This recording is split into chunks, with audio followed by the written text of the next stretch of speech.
The snowstorm howled like a malfunctioning air conditioner, and inside a creaky hut, Old Man Seo lay flat on his bed, sighing dramatically.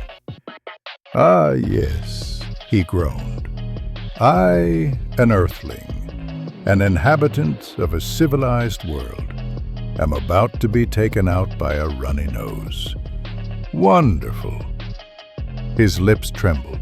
Blood dribbled from his beard, from too much coughing, not some epic battle, and he tried to squeeze in one final monologue before death. Just then, a little girl burst in, cheeks red from the cold, clutching a basket. "Old Man Seo, Mother told me to bring this for you." She plopped it down proudly. Inside, soap, because of course it was soap. Seo blinked. "Oh, thanks." The girl tilted her head. "No problem. Just get well soon and make us more of your soap, okay?" Soap. Even in his final moments, the universe wouldn't let him forget he was basically Fantasy World's Mr. Clean. But Seo's gaze drifted far beyond her, heavy with memory. 50 years, he rasped. "It's been 50 years since I fell into this damned world." He remembered the beginning. The company workshop trip, Director Kim, the co-workers, everyone laughing, until the mountain itself moved. A landslide swallowed them whole. When he opened his eyes, the world had changed. A giant fox with 3 blazing tails watched from a ridge. A 2-headed red snake hissed, venom dripping from twin fangs. Above them, men flew through the air, robes billowing as if the sky itself obeyed them. Only then did the truth settle in. They had fallen into a Xiansha world, a place where strength rewrites destiny, and the weak are nothing. The heavenly sages descended, marveling at his co-workers.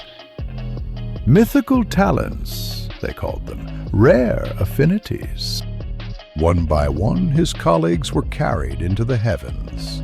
When the dust cleared, only 2 remained on the ground, Director Kim and him. They waited for some hidden blessing, some late awakening. But no light came, only silence, and the weight of being ordinary. So they turned to what they could do, manual labor. Days bled into weeks, weeks hardened into months, measured by aching backs and calloused hands. At last, Director Kim snapped. "I can't live like this any longer." He bought a shabby martial arts manual from a street hawker, a flimsy pamphlet, barely a scripture, but to a drowning man, even driftwood looks like salvation. And somehow, it worked. In 3 months, Kim mastered the technique. He defeated trainees with ease, his movements blazing with newfound power. He rose further.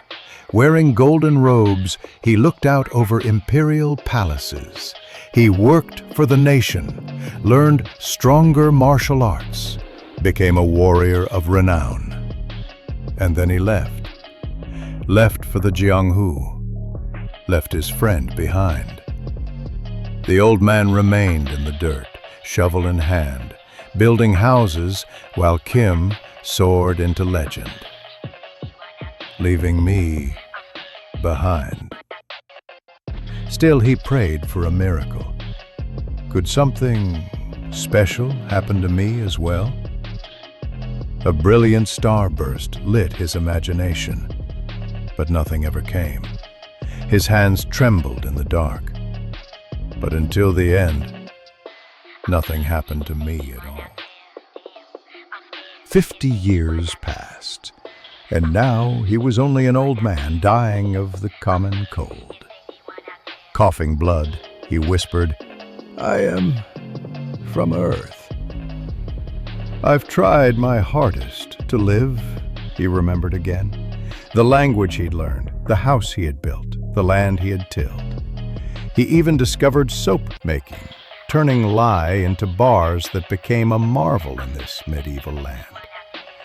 For a time, he earned a living. For a time, he believed he had found his place. But thieves stole his recipe. Thugs drove him from the market. His small victory, like everything else, was stripped away. Now he lay, frail and forgotten, the weight of 50 years pressing down on his fading breath. The snowstorm howls outside, burying the small hut in white silence. "I am waiting for my death," the old man whispers, having been refused by this world. His frail body trembles. Blood stains his lips as he groans. "What do you want me to do? Even though I tried my hardest, what must I do?" Tears mix with blood as his cracked voice breaks. "Why couldn't I have been selected? Even if I'm not special, why do I have to keep losing everything?" His weary eyes flutter shut. "I no longer have the energy to keep them open." The storm rages outside the window, the moonlight drowning in swirling snow. If I just had a bit more power, maybe I might have had more opportunities.